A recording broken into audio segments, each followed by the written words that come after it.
આ છે મહારાષ્ટ્રમાં આવેલું નાસિક શહેરનું સ્વામિનારાયણ મંદિર. નાસિક શહેરમાં તમે પંચવટી તપોવન જોવા આવો તો આ સ્વામિનારાયણ મંદિર પણ એકવાર જોવા જેવું છે. અહીંયા રોકાવા માટે રૂમ ભાડે આપવામાં આવે છે.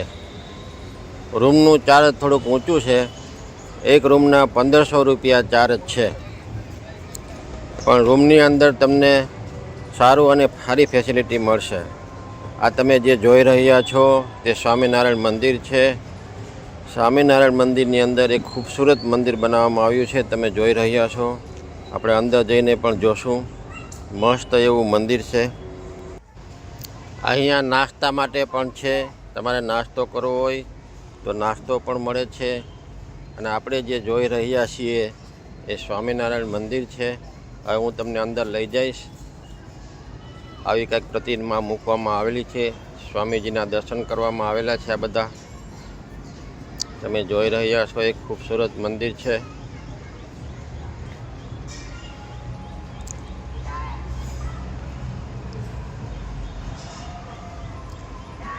આ બધું જોતા જોતા આપણે આગળ જઈ રહ્યા છીએ.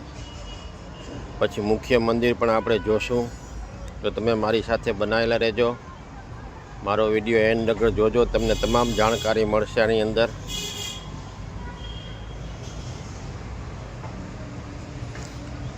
મારો વિડીયો સારો લાગે તો લાઈક કરજો, શેર કરજો અને સબસ્ક્રાઈબ કરવાનું તો ભૂલતા જ નહીં. સબસ્ક્રાઈબ જરૂર કરજો. આ તમે જોઈ રહ્યા છો તે સ્વામિનારાયણ મંદિરનો નજારો છે. સ્વામિનારાયણ ભગવાન મંદિરની અંદર છે. BAPS સ્વામિનારાયણ મંદિર છે. આ તમે જોઈ રહ્યા છો સ્વામિનારાયણ મંદિરનો નજારો. અત્યંત ખૂબસૂરત અને અલૌકિક છે.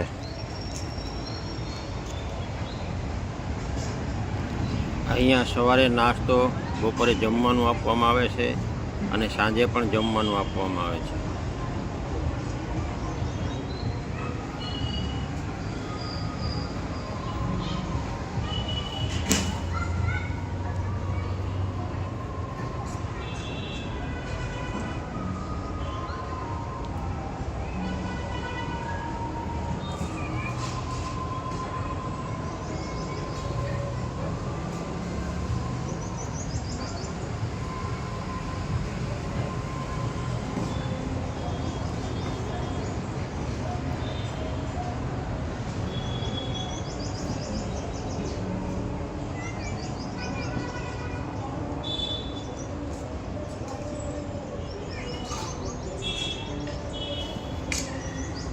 મંદિરની ચારે બાજુ ફરતી આ મૂર્તિ મૂકવામાં આવેલી છે.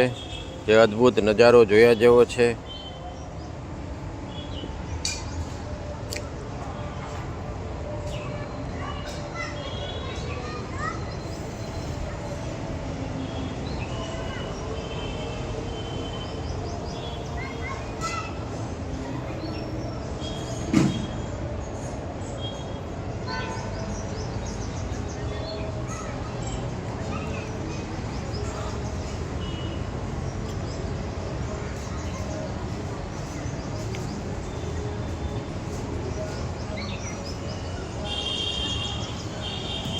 મારી ચેનલને સબસ્ક્રાઈબ કરજો.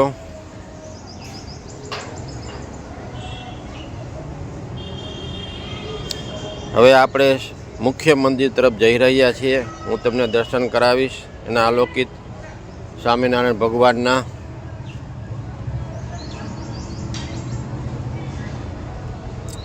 તમે મંદિરનું કોતરકામ જોઈ લો એક વખત તો આપણે જોતા જ રહી જઈએ એવું છે.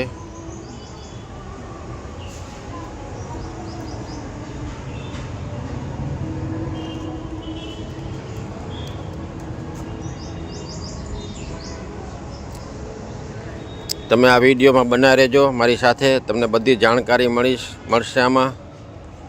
અહીંયા રૂમ રાખવી હોય તો કઈ રીતના રાખવી, અહીંયા રહેવું હોય તો કઈ રીતના રહેવું, તે બધું જ જાણકારી મળશે. પણ વિડીયો પૂરેપૂરો જોજો તો તમને જાણકારી મળશે બધી. આ છે મંદિરનું અંદરનું એક અલૌકિક વાતાવરણ. જુઓ તમે, સુંદર એવું.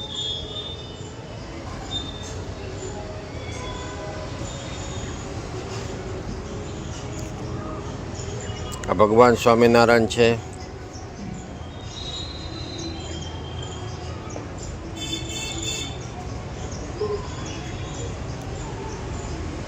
આ મંદિરનું કોતરકામ કંઈક આવું છે, જો મસ્ત એવું.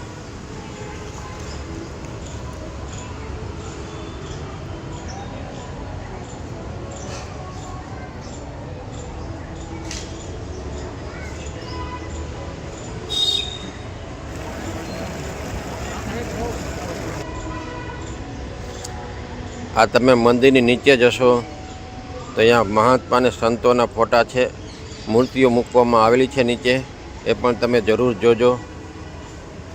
આ નીચેનું મંદિર છે.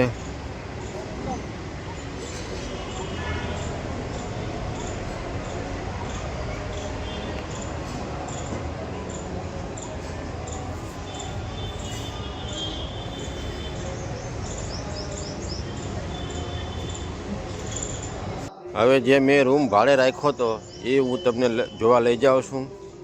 તો તમે જોજો રૂમની નજારો.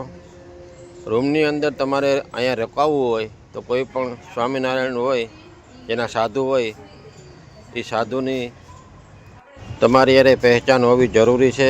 તમે એમને ફોન કરશો તો જ અહીંયા રૂમ મળશે, બાકી અહીંયા રૂમ આપતા નથી બધાને. તો કોઈ સંતની પહેચાન હોય તમારે તો તમને રૂમ આપશે.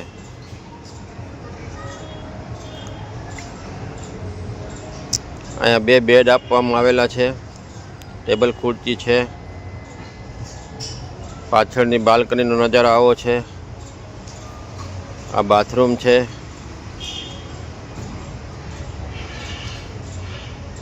ગેંડી પણ આપવામાં આવેલી છે.